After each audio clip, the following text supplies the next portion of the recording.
Hello everyone, আজকে আমি আপনাদেরকে একটা জামা কাটিং তৈরি করে দেখাবো। মনোযোগ সহকারে যদি দেখতে পারেন তাহলে আপনারা খুব সহজে এটা কাটতে পারবেন। দেখতে পাচ্ছেন আমি একটা 3 পিসের জামা নিয়েছি। জামাটা দু পাটি এখানে ভাঁজ করে নেওয়া আছে। যে সাইড বন্ধ ওটা হচ্ছে আমার বরাবর রেখেছি, আর খোলার সাইডটা পাশ দিয়ে দেওয়া আছে। আমার প্রথমে ক্যামেরা অন না করে স্ট্রেট লাইন দিয়ে দেখছি, সবগুলো ড্র করার পর দেখছি যে ক্যামেরাতে আমার এখন কিছু তোলা হয় নাই। তো আবার শুরু করলাম। এই তো দেখতে পাচ্ছেন লম্বা নিয়েছি 43 ইঞ্চ, আমার এখানে টিকবে 41, 2 ইঞ্চি একটু এক্সট্রা নিয়েছি। 43 ইঞ্চি বরাবর মার্জিন টেনে একটা স্ট্রেট লাইন দিয়ে দিলাম, দেখতে পাচ্ছেন।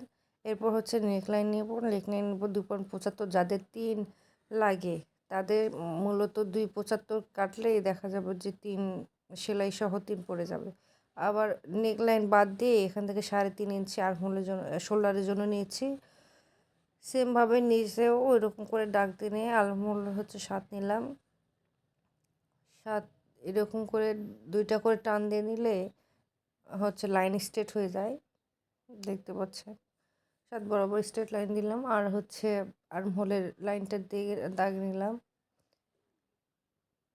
তারপর আমি এখান থেকে হচ্ছে ওয়েস্ট লাইন নেব। ওয়েস্ট লাইন হচ্ছে আর্মহোলের নিচে 12 ইঞ্চি নিচে একটা দাগ টেনে নিলাম।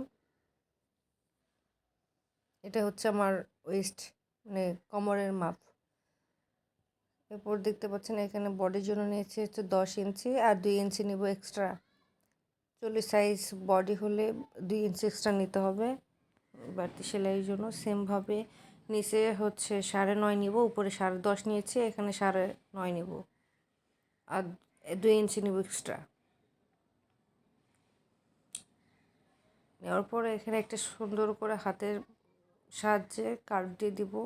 আগে স্ট্রেট লাইন একটা দিকে নেব, 10.5 থেকে 9.5 একটা স্ট্রেট লাইন নিয়ে নিলাম। সেমভাবে 2 ইঞ্চি বাড়তিটাও এক্সট্রা লাইন নিয়ে নিলাম। এরপর একটু হাতের সাহায্যে কার্ভ দিয়ে দিব। আপনারা স্কেল থাকলে স্কেলে দিবেন, যাদের হাতের শেপ সুন্দর আছে হাত দিয়ে দিতে পারবেন। আমি দেখিয়ে দিচ্ছি কীরকম করে দিতে হয়, এরকম করে দিলেই হবে। এরপর হচ্ছে আর্মহোলের শেপটা নিয়ে নিলাম। এটা ব্যাক পার্ট ফ্রন্ট পার্ট দুটাই কাটবো একসঙ্গে। পরে হচ্ছে ফ্রন্ট পার্টের জন্য তল পার্টটা কেটে নেব, আগে হচ্ছে দুটাই একসঙ্গে কেটে নেব এই জন্য। এরপর পরের পার্ট হচ্ছে আমার সাইডের ওপেনিং কতটুকু রাখবো, মানে ঘেরটা কতটুকু হবে। 13 ইঞ্চি দিলে এনাফ হয়ে যায় যাদের 40 বডি সাধারণত। এখানে 13 ডাবল হচ্ছে 13 দুগুণ 26, এক পার্টে হচ্ছে 26 আসতেছে। তো ওয়েস্ট লাইন বরাবর নিচে হচ্ছে একটা স্ট্রেট লাইন দিয়ে দিলাম।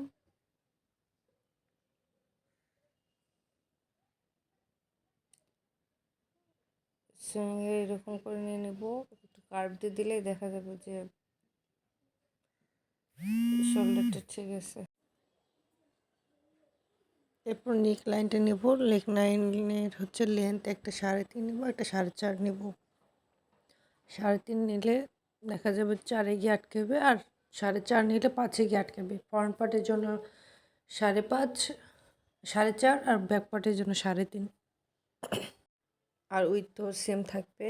এরকম একটা কার্ভ স্কেল দিয়ে সুন্দর করে কার্ভ করে নিলেই হবে।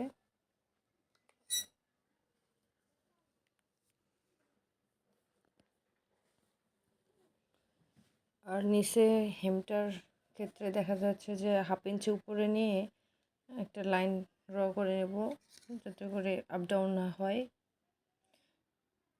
মানে ঝুলে যাবে আর কি, আপ ডাউন না হলে। এভাবেই কেটে নেব।